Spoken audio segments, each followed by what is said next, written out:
Hi hello അസ്സലാമു അലൈക്കും welcome back to my channel. ഇന്ന് ഞാൻ വന്നിരിക്കുന്നത് സോയാ പയറും ഗ്രീൻ പീസും കൂടി ചേർത്ത് തയ്യാറാക്കിയ ഒരു അടിപൊളി റെസിപ്പിയുമായിട്ടാണ്. അപ്പോൾ ഇത് വളരെ ടേസ്റ്റി ആയിട്ടുള്ളൊരു റെസിപ്പിയാണ്. അപ്പോൾ വീഡിയോ നിങ്ങളൊന്ന് സ്കിപ്പ് ചെയ്യാതെ കാണണേ. അപ്പോൾ വീഡിയോ ഇഷ്ടമായ ഒന്ന് ലൈക്ക് ചെയ്യാനും മറക്കരുത്. അപ്പോൾ നമുക്കിത് എങ്ങനെയാണ് തയ്യാറാക്കിയെടുക്കുന്നതെന്ന് നോക്കണ്ടേ വരും. അപ്പോൾ നമുക്ക് വീഡിയോയിലേക്ക് പോകാം. അതിന് വേണ്ടി ഒരു 200 ഗ്രാം സോയാ പയർ ഞാൻ തലേ ദിവസമേ ഓവർനൈറ്റ് ഒന്ന് കുതിർക്കാൻ വേണ്ടി വെള്ളത്തിലിട്ടിരുന്നേ. അത് വെള്ളമെല്ലാം കളഞ്ഞിട്ട് എടുത്തതാണ്. ഇതാണ് പയർ. ഞാൻ പറയുന്നു സോയ പയറെന്ന്. നിങ്ങൾക്ക് അറിയാവുന്ന പേര് ഉണ്ടെങ്കിൽ ഒന്ന് കമൻറ്റ് ചെയ്യണേ. ഇതിൻ്റെ പേര് അറിയാമെങ്കിൽ ഒന്ന് കമൻറ്റ് ചെയ്യുക. അപ്പോൾ അത് കുതിർത്തിയെടുത്ത പയറാണിത്. ഇനി ഗ്രീൻ പീസ്, പച്ച ഗ്രീൻ പീസാണ് കേട്ടോ. ഇതിൽ നിന്ന് അടർത്തിയെടുക്കണം. അപ്പോൾ ഇത് നമുക്ക് ഇതുപോലെ ഒന്ന് അടർത്തിയെടുക്കാം. കണ്ടില്ലേ, നല്ല മുഴുത്ത പയറാണ്. അപ്പോൾ ഇതെല്ലാം നമുക്കൊന്ന് അടർത്തിയെടുത്തിട്ട് വരാം.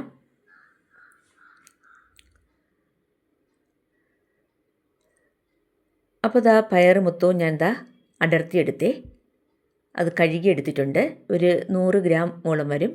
ഇനി നമുക്ക് റെസിപ്പിയിലേക്ക് കിടക്കാം. ആദ്യം ഒരു കുക്കർ എടുക്കുക. ഇതിലേക്ക് നമ്മൾ ആദ്യം കുതിർത്ത് വെച്ച പയറിട്ട് കൊടുക്കുക.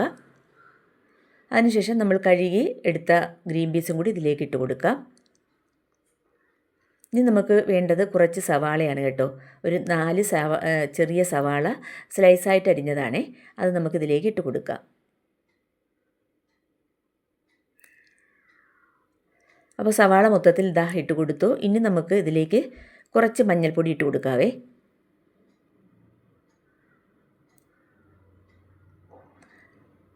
അപ്പോൾ മഞ്ഞൾപ്പൊടിയും കൂടി ഇട്ട് കൊടുത്തതിന് ശേഷം പിന്നെ ഇതിലേക്ക് ആവശ്യത്തിനുള്ള ഉപ്പും കൂടി ഇട്ട് കൊടുക്കാം. ഒരു 1/2 ടേബിൾ സ്പൂണോളം ഉപ്പ് ഞാൻ ഇതിലേക്ക് ഇട്ട് കൊടുക്കുന്നുണ്ട്. ഇനി ഇതിൽ നമുക്ക് വെള്ളം ഒഴിക്കുക. അപ്പോൾ ഇതിന് 2 കപ്പ് വെള്ളം ഞാൻ ഒഴിച്ചേ. അപ്പോഴാണ് എനിക്ക് ഇത് മുങ്ങി നിൽക്കത്തക്ക വിധത്തിലുള്ള വെള്ളമായത്.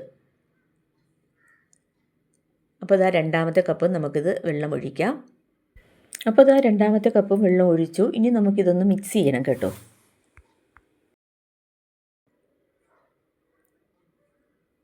അപ്പോൾ ഇതുപോലെ ഒന്ന് മിക്സ് ചെയ്ത് കൊടുക്കുക. അതിനുശേഷം അടച്ച് വെച്ചിട്ട് നമുക്കൊരു 7-8 വിസിൽ കേക്ക് ഒന്ന് വേവിച്ചെടുക്കണം. എൻ്റെ കുക്കറിൽ 7-8 വിസിൽ കേൾക്കുമ്പോഴാണ് വെന്ത് കിട്ടുന്നത്. ഓരോരുത്തരുടെയും കുക്കറിൻ്റെ വ്യത്യാസം പോലെ ഇരിക്കും വിസിൽ കേൾക്കുന്നത്. അതനുസരിച്ച് വേണം നിങ്ങൾ ഓരോരുത്തരും വിസിൽ കേൾപ്പിച്ചെടുക്കാൻ. അപ്പോൾ അടച്ച് വെച്ചു. ഇനി നമുക്ക് ഫ്ലെയിം ഓണാക്കിയിട്ട് ഇതൊന്ന് 8 വിസിൽ കേൾപ്പിച്ചെടുക്കാം. അപ്പോൾ ഇത് കുക്കറിൽ കേൾക്കുന്നത് 8ാമത്തെ വിസിലാണ്. ഇപ്പം നമുക്ക് ഫ്ലെയിം ഓഫാക്കാം. ഇനി കുക്കറിൻ്റെ പ്രഷറൊക്കെ ഒന്ന് തനിയെ കുറയട്ടെ. ഈ സമയം ഞാനൊരു പുഴുള്ള പാൻ അടുപ്പത്ത് വെച്ച് കൊടുത്തു. ഇതിലേക്ക് 1 ടേബിൾ സ്പൂണോളം വെളിച്ചെണ്ണ ഒഴിച്ച് കൊടുത്തു. വെളിച്ചെണ്ണ ഒഴിച്ച് കൊടുത്തിട്ട് പിന്നെ നമുക്കിതിലേക്ക് കുറച്ച് മസാലപ്പൊടികൾ ഇട്ട് കൊടുക്കണം. കുറച്ച് മഞ്ഞൾപ്പൊടി, പിന്നെ 1 ടേബിൾ സ്പൂൺ മുളക് പൊടി, 2 ടേബിൾ സ്പൂൺ മല്ലിപ്പൊടി, പിന്നെ കുറച്ച് ഗരം മസാല. അത് പെരുംജീരകവും കറുവപ്പട്ട, ഗ്രാമ്പ്, ഏലക്കം, തക്കോലം എല്ലാം കൂടി ചേർത്ത് പൊടിച്ചതാണ്. അപ്പോൾ ചെറു തീയിലിട്ട് നമുക്കിതൊന്ന് മൂപ്പിച്ചെടുക്കണം. അപ്പോൾ നന്നായിട്ട് മൂത്ത മണം വരുന്നുണ്ട്. ഇനി നമുക്ക് ഫ്ലെയിം ഓഫാക്കാം. അപ്പോൾ ഫ്ലെയിം ഓഫാക്കിയേ. ഇനി നമുക്ക് ഒരു വലിയ 2 ടൊമാറ്റോ ഒന്ന് മിക്സിയിലിട്ട് ഒന്ന് നന്നായിട്ട് അരച്ചെടുത്തതാണ്. ഇത് നമുക്കിതിലേക്ക് ഒഴിച്ചു കൊടുക്കാം. അതിനുശേഷം നന്നായിട്ട് ഇളക്കി കൊടുക്കുക. ഇതിൻ്റെ പച്ചമണമൊക്കെ ഒന്ന് മാറി കിട്ടണം. അതുവരെ നമുക്ക് നന്നായിട്ടൊന്ന് തിളയ്ക്കുന്നത് വരെ ഒന്ന് ഇളക്കി കൊടുക്കാം. അപ്പോൾ 1 മിനിറ്റൊക്കെ കഴിഞ്ഞപ്പോൾ നമ്മുടെ തക്കാളി നന്നായിട്ട് തിളച്ച് വന്നിട്ടുണ്ട്.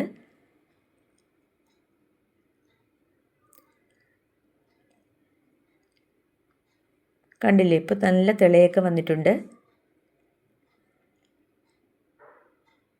ഇനി നമുക്ക് കുക്കറിൽ വെച്ചിരിക്കുന്ന ഗ്രീൻ പീസും സോയാപ്പയറും നന്നായിട്ട് തണുത്ത് കിട്ടിയിട്ടുണ്ട്. ഇതൊന്ന് തുറന്നിട്ട് ഇതിലേക്ക് ഒഴിച്ചു കൊടുക്കാം. നന്നായിട്ട് വെന്തിട്ടുണ്ട് കേട്ടോ പയർ രണ്ടും. അതിനുശേഷം നന്നായിട്ടൊന്ന് ഇളക്കി കൊടുക്കുക. ഇപ്പോൾ കുക്കർ കഴുകിയിട്ട് ഒരു 2 ടേബിൾ സ്പൂണോളം വെള്ളവും കൂടി അതിലേക്ക് ഒഴിച്ചു കൊടുത്തു. ഇനി നന്നായിട്ടൊന്ന് ഇളക്കി കൊടുക്കാം. ഇപ്പോൾ മീഡിയം ടു ഹൈ ഫ്ലെയിമിലാണ് ഞാൻ വെച്ചിരിക്കുന്നത്. അപ്പോൾ നന്നായിട്ട് ഇളക്കി യോജിപ്പിച്ചു. ഇനി നമുക്കിത് ഉപ്പുണ്ടോ എന്നൊന്ന് നോക്കണം. അപ്പോൾ ഉപ്പുണ്ടോ എന്ന് നോക്കിയപ്പോൾ നമ്മുടെ കറിക്ക് കുറച്ച് ഉപ്പിൻ്റെ കുറവുണ്ടായിരുന്നേ. അപ്പോൾ ഒരു 1/4 ടീസ്പൂൺ ഉപ്പും കൂടി ഞാൻ ഇതിലേക്ക് ഇട്ട് കൊടുത്തു. അപ്പോൾ ഉപ്പിട്ട് കൊടുത്തു. ഇനി നമുക്ക് കുറച്ച് മല്ലിയില കട്ട് ചെയ്തത് അതും കൂടി ഇട്ട് കൊടുക്കാം. ചെറുതായിട്ട് അരിഞ്ഞതാണേ. അപ്പോൾ ഒരു പിടി മല്ലിയിലയും കൂടി ഇട്ട് കൊടുത്തു. ഇനി നമുക്ക് അവസാനമായിട്ട് കുറച്ച് ഗരം മസാലയും കൂടി ചേർത്ത് കൊടുക്കണം കേട്ടോ. അപ്പോൾ അതിന് മുമ്പ് ഞാൻ ഫ്ലെയിം ഓഫാക്കിയായിരുന്നു കേട്ടോ. അതാണ് ആ തിള അങ്ങ് നിന്നത്. പിന്നെ ഞാൻ ഗരം മസാലയും കൂടി ഇട്ട് കൊടുത്തതിന് ശേഷം വീണ്ടും ഒന്ന് ഫ്ലെയിം ഓണാക്കി. എന്നിട്ട് എല്ലാം കൂടി നന്നായിട്ടൊന്ന് ഇളക്കി യോജിപ്പിച്ചു. ഇനി ചെറുതായിട്ടൊന്ന് തിളച്ച് വരണം. അപ്പോൾ നന്നായിട്ട് തിളച്ചിട്ടുണ്ട്. ഇനി നമുക്ക് ചെറിയ തീയിലിട്ടിരിക്കാവേ. വേറൊരു അടുപ്പിൽ ഒരു പാൻ അടുപ്പത്ത് വെച്ചു. ഇതിലേക്കൊരു 2-3 ടേബിൾ സ്പൂണോളം വെളിച്ചെണ്ണ ആദ്യം ഒഴിച്ചു കൊടുത്തു. വെളിച്ചെണ്ണ നന്നായിട്ട് ചൂടാവണം. അപ്പോൾ വെളിച്ചെണ്ണ നന്നായിട്ട് ചൂടായിട്ടുണ്ട്. ഇനി നമുക്കിതിലേക്ക് കുറച്ച് കൊപ്ര അരിഞ്ഞതാണേ, തേങ്ങ കൊത്ത്, അത് നമുക്കിതിലേക്ക് ഇട്ട് കൊടുത്തിട്ട് ഒരു ചെറിയ ഗോൾഡൻ കളറാകുന്നത് വരെ നമുക്കൊന്ന് ഇളക്കി കൊടുക്കാം. ലൈറ്റ് ഗോൾഡൻ കളറായാൽ മതി കേട്ടോ. കൂടുതലിട്ട് ഫ്രൈ ആക്കേണ്ട ആവശ്യമില്ല. അപ്പോൾ നമ്മുടെ തേങ്ങ ഒരു ലൈറ്റ് ഗോൾഡൻ കളറായിട്ടുണ്ട്. ഇനി നമുക്കിത് എണ്ണയിൽ നിന്ന് മാറ്റാവേ.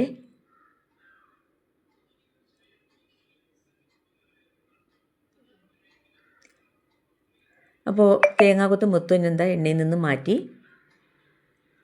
ഇനി നമുക്ക് ഈ എണ്ണയിൽ തന്നെ കുറച്ച് ഇഞ്ചിയും വെളുത്തുള്ളിയും ചതച്ചത് അത് ഇതിലേക്ക് ഇട്ട് കൊടുക്കാം. ഈ ഇഞ്ചിയും വെളുത്തുള്ളിയും ചതച്ചത് ആദ്യം നമ്മൾ ഗ്രീൻ പീസ് ആദ്യം താളിച്ചില്ലേ, അപ്പോൾ വേണമെങ്കിൽ ചേർത്ത് നമുക്ക് തയ്യാറാക്കാം. അപ്പോൾ അതിൻ്റെയും കാട്ടി ടേസ്റ്റ് ഫ്ലേവർ നല്ല മൊത്തത്തിൽ കിട്ടുന്നത് ഇപ്പോൾ ചെയ്യുന്നതാണേ. അപ്പോൾ ഞാൻ ഇഞ്ചി വെളുത്തുള്ളി ചതച്ചത് ഇട്ട് കൊടുത്തു. ഇനി ലോ ഫ്ലെയിമിൽ വെച്ച് ഇതൊന്ന് നന്നായിട്ടൊന്ന് മൂപ്പിച്ചെടുക്കണം. അപ്പോൾ ഇതിലേക്ക് 1/2 ടീസ്പൂൺ കടുകും കൂടി ഇട്ട് കൊടുത്തു. കടുക് ഒന്ന് പൊട്ടുമ്പോൾ ഈ നമ്മുടെ ഇഞ്ചിയും വെളുത്തുള്ളിയും നന്നായിട്ടൊന്ന് മൂത്ത് കിട്ടുവേ. അപ്പോൾ നമ്മുടെ ഇഞ്ചി വെളുത്തുള്ളി നന്നായിട്ട് മൂത്തിട്ടുണ്ട്. കടുകും പൊട്ടിക്കഴിഞ്ഞു. ഇനി ഇതിലേക്ക് കുറച്ച് വറ്റൽമുളക് ഇട്ട് കൊടുക്കാം. ഒരു 4 വറ്റൽമുളക് കട്ട് ചെയ്ത് ഇട്ട് കൊടുത്തിട്ടുണ്ട്. പിന്നെ നമുക്കിതിലേക്ക് കുറച്ച് കറിവേപ്പിലയും കൂടി ഇട്ട് കൊടുക്കാം.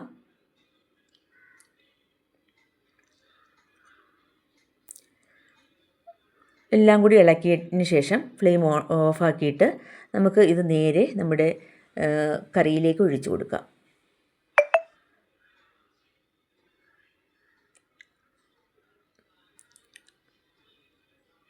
അപ്പോൾ ഞാൻ കുറച്ച് മാറ്റി വെച്ച് കേട്ടോ. എന്നിട്ട് ബാക്കിയുള്ളത് നമ്മുടെ കറിയിലേക്ക് ഒഴിച്ചു കൊടുത്തു. പിന്നെ നമ്മുടെ തേങ്ങാക്കൊത്തു നിന്നും ഒരു 1/4 ഭാഗത്തോളം ഇട്ട് കൊടുത്തു. കുറച്ച് ഞാൻ മാറ്റി വെച്ചിട്ടുണ്ട്. അപ്പോൾ എല്ലാം കൂടി ഇനി ചേർത്തൊന്ന് ഇളക്കി കൊടുക്കാം. ഇത്രയേ ഉള്ളൂ. നമ്മുടെ ടേസ്റ്റി ആയിട്ടുള്ള സോയാ പയറും ഗ്രീൻ പീസും കൂടി ചേർത്ത് തയ്യാറാക്കിയ അടിപൊളി ടേസ്റ്റി കറി ഇവിടെ റെഡി ആയിട്ടുണ്ട്.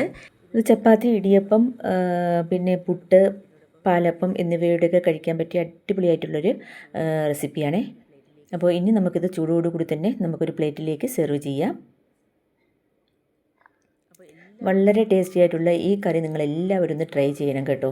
കൊച്ചുമക്കൾക്കൊക്കെ വളരെയധികം ഇഷ്ടമാവും. ഈ സോയാപ്പയർ പ്രോട്ടീൻ റിച്ച് ആണ് കേട്ടോ. അതുകൊണ്ട് കൊച്ചുമക്കൾക്ക് കൊടുക്കുന്നത് നല്ലതാണ്. അപ്പോൾ നമ്മുടെ സോയാപ്പയറും ഗ്രീൻ പീസും ഒക്കെ ചേർത്ത് തയ്യാറാക്കിയ നമ്മുടെ റെസിപ്പി ഇവിടെ തയ്യാറായിട്ടുണ്ട്. ഈ സോയാപ്പയർ വേവിച്ചിട്ട് പിന്നെ തേങ്ങയും ഉപ്പുമൊക്കെ ചേർത്ത് കഴിക്കുന്നത് നല്ലതാണ് കേട്ടോ. കൊച്ചുമക്കൾക്ക് വളരെയധികം പ്രോട്ടീൻ ലഭിക്കുന്ന ഒരു പയറാണിത്. അപ്പോൾ എല്ലാവരും ഒന്ന് തയ്യാറാക്കുക. അപ്പോൾ എന്നിട്ട് നിങ്ങളുടെ അഭിപ്രായങ്ങളൊക്കെ കമൻറ്റ് ബോക്സിൽ എഴുതി അറിയിക്കുക. അപ്പോൾ ഇന്നത്തെ വീഡിയോ നിങ്ങൾക്ക് എല്ലാവർക്കും ഇഷ്ടമായെന്ന് വിചാരിക്കുന്നു. വീഡിയോ ഇഷ്ടമായ ഒന്ന് ലൈക്ക് ചെയ്യാനും ഷെയർ ചെയ്യാനും കമൻറ്റ് ചെയ്യാനൊന്നും മറന്നു പോകരുതേ. പിന്നെ എൻ്റെ വീഡിയോ ആദ്യമായിട്ട് കാണുന്ന കൂട്ടുകാരുണ്ടെങ്കിൽ പ്ലീസ് ഒന്ന് സബ്സ്ക്രൈബ് ചെയ്തൊന്ന് സപ്പോർട്ട് ചെയ്യണേ. തൊട്ടടുത്ത ബെൽ ബട്ടനും കൂടി ഒന്ന് പ്രസ് ചെയ്ത് ഓൾ എന്ന ഓപ്ഷനും കൂടി എനേബിൾ ചെയ്താൽ ഞാൻ ചെയ്യുന്ന എല്ലാ വീഡിയോസിൻ്റെയും നോട്ടിഫിക്കേഷൻ കറക്റ്റായിട്ട് നിങ്ങൾക്ക് എത്തും. അപ്പോൾ പ്ലീസ് സബ്സ്ക്രൈബ് ചെയ്തൊന്ന് സപ്പോർട്ട് ചെയ്യുക. നിങ്ങളുടെ സപ്പോർട്ട് ഉണ്ടെങ്കിൽ മാത്രമേ നമുക്ക് മുന്നോട്ട് പോകാൻ കഴിയുകയുള്ളൂ. തുടർന്ന് നിങ്ങളുടെ സപ്പോർട്ട് അങ്ങോട്ടും ഉണ്ടാവുമെന്ന് പ്രതീക്ഷിക്കുന്നു. അപ്പോൾ ഇതുപോലുള്ള അടുത്ത നല്ലൊരു വീഡിയോസുമായിട്ട് വീണ്ടും കാണാം. അതുവരേക്കും എല്ലാവർക്കും താങ്ക് യു.